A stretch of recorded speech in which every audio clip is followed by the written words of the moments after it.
Oke, kita lanjut untuk soal berikutnya. Nomor 6, perhatikan data pembelahan sel berikut. 1. Pembelahan terjadi pada sel tubuh. Pembelahan terjadi pada pembentukan sel kelamin.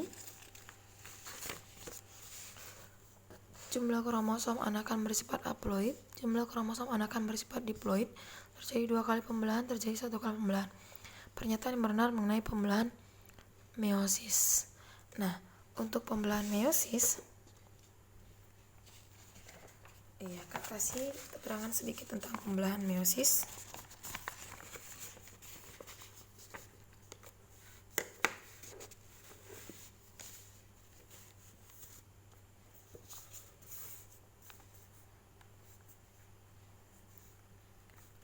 Pembelahan sel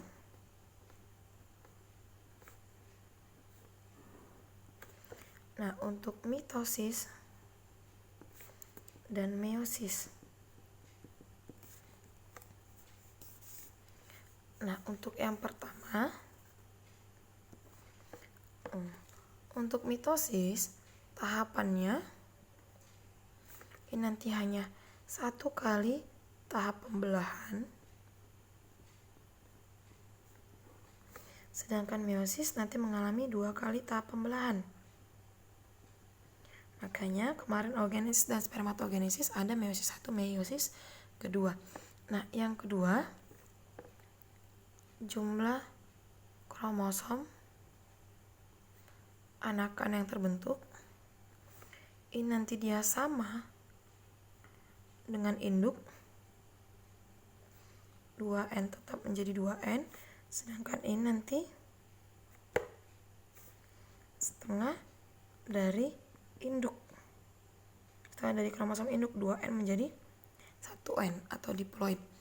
Lalu yang ketiga, tempat selnya untuk yang mitosis ini pada tipe sel yang masih sel induk atau sel tubuh. Berarti dia sel tubuh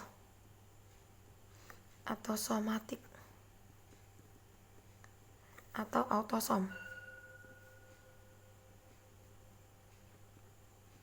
Nah, sedangkan untuk yang meiosis ini nanti terbentuk untuk pembentukan sel kelamin. Ya, pembentukan sel kelamin. Lalu untuk yang keempat, jumlah sel anakan. Ya, di sini jumlah sel anakan yang terbentuk nanti hanya menghasilkan 2 sel anakan. Sedangkan meiosis nanti bisa menghasilkan 4 sel anakan. Oke, berarti berdasarkan keterangan yang Kak buat tadi, maka untuk yang meiosis, terjadinya meiosis berarti terjadi pada pembelahan pada sel kelamin atau gonosom. Lalu jumlah kromosom anakannya sudah haploid. Lalu terjadi 2 kali pembelahan, berarti jawabannya 2, 3, 5. 2, 3, dan 5. Berarti jawabannya yang C. Oke, kita lanjut untuk yang nomor 7. Perhatikan gambar organ reproduksi pria. Nah, untuk organ reproduksi pria, kita lihat bagian-bagiannya. Untuk nomor 1, ya, nomor 1 ini bagian dari kantung sperma atau vesika seminalis.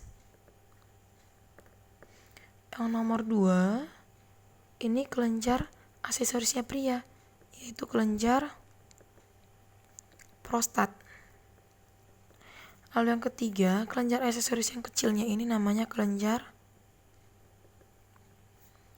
Cooper atau kelenjar bulbouretra. Lalu yang keempat, ini bagian tempat pematangan namanya epididymis. Yang kelima ini kulit terluarnya namanya skrotum. Lalu yang keenam, tempat pembentukan sperma, testis. Yang ketujuh, ini bagian terluar berarti penis.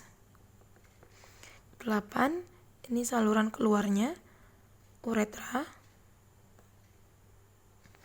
Yang ke-9, ini saluran sperma dari epididymis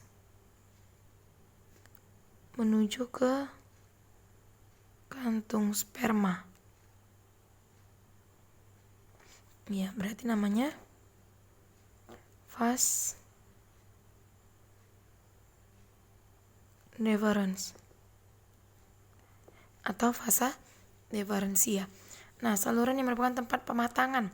Pematangan itu di bagian epididymis dan saluran sperma menuju vesika seminalis. Saluran sperma menuju vesika seminalis, menuju kantung sperma, berarti yang vas deferens, berarti jawabannya epididymis dan vas deferens 4 dan 9. Oke, lanjut nomor 8. Nah, untuk nomor 8 perhatikan struktur bunga berikut. Bagian yang berperan dalam mikrogametogenesis. Nah, mikro ini kecil, gamet berarti sel kelamin, togenesis berarti tahap pembentukan. Berarti di sini tahap pembentukan gamet yang kecil biasanya sel kelamin jantan. Nah, sel kelamin jantan itu ada pada serbuk sari. Serbuk sari berada pada kepala sari. Nah, berarti bagian kepala sari itu ada di bagian nomor 2 ya, di bagian kepala sari. Disinilah yang terdapat serbuk sari, inti vegetatif dan generatif. Lalu ini bagian 3, tangkai atau benang sari. Nomor 4 ini bagian kepala putik. Nomor 5, tangkai putik. Nomor 6, bagian dari ovule atau bakal biji. Lalu nomor 7 ini tangkai bunga. Ya, tangkai bunga. Lalu nomor 8, dasar bunga.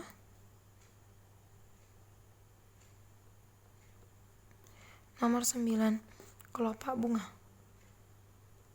Oke, berperan dalam mikrogamet berarti bagian yang pembentukan gamet jantan.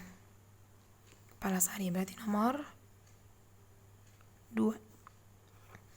Iya. Oke, nomor 9.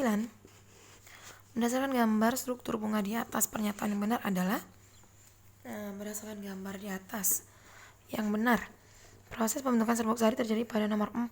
Serbuk sari bukan nomor 4 tapi nomor 2. Salah ya. Oke. Pembuahan pada nomor 6. Pembuahan benar di nomor 6. Penyerbukan pada nomor 4. Penyerbukan di kepala sari ya. Dan pembuahan pada nomor 2. Pembuahan harusnya di nomor 6. Pembentukan serbuk sari nomor 2 dan penyerbukan terjadi nomor 3. Penyerbukan harusnya di nomor 4. Oke, berarti kita tahu jawabannya langsung. Coba yang D. Penyerbukan terjadi pada nomor 4. Sini penyerbukan. Serbuk sari jatuh pada kepala putik. Dan pembuahan pada nomor 6. Pembuahan bertemunya kelamin jantan dengan kelamin betina di bakal biji. Nah, di sini terdapat ovum. Berarti di sini terjadi pembuahan. Oke, kita lanjut nomor 10. Nah, untuk nomor 10, berdasarkan gambar berikut bagian yang melebur dan membentuk endosperm. Nah, ini Kak jelasin sedikit. Untuk bagian yang membentuk endosperm, yang gambar besar ini yang bagian betina, yang gambarnya panjang seperti ini yang jantan.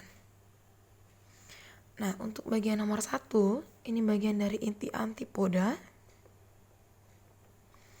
Nomor 2 ini inti kandung lembaga sekunder atau inti 2 kutub. Nomor 3 ini yang dijaga bagian tengah, ovum. Baru nomor 4 ini ada 2 sel penjaga, namanya sinergit. Lalu nomor 5 ini bagian inti generatif ya. Kita mulai dari yang pertama keluar nanti, itu nomor 7, yaitu inti vegetatif. Nomor 6 ini nanti inti generatif 1 atau dibilang sperma 1. Lalu ini nanti inti generatif 2 atau sperma kedua. Nah, pembuahan yang pertama, inti generatif keluar dan berperan untuk membuka lubang atau celah mikrofil. Jadi di sini perhatikan ya, dia inti vegetatif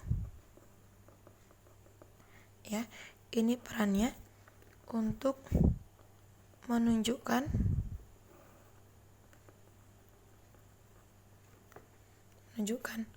arah pembuahan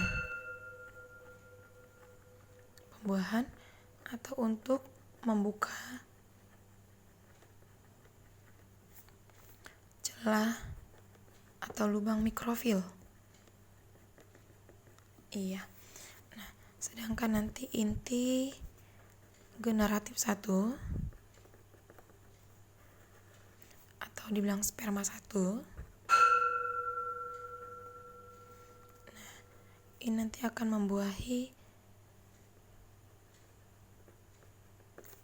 ovum, akan membentuk zigot. Lalu yang inti generatif kedua atau sperma 2, ini yang akan membuahi inti kandung lembaga sekunder atau IKLS atau 2 inti kutub. Ini yang akan membentuk endosperm.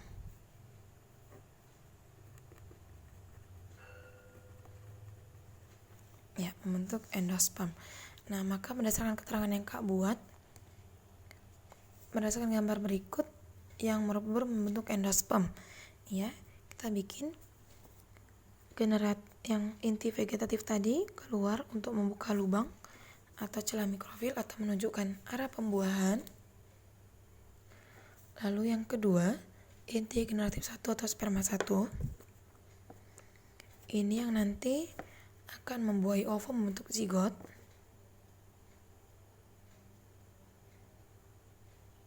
Ya. Lalu yang inti generatif kedua atau sperma 2, ini akan membuahi inti kandung lembaga sekunder. Berarti jawabannya untuk membentuk endosperm yaitu bagian generatif kedua dengan bagian dari inti kandung lembaga sekunder, atau inti 2 kutub IKLS ya. Berarti bagian nomor 5 dan nomor 2 dan 5. Oke.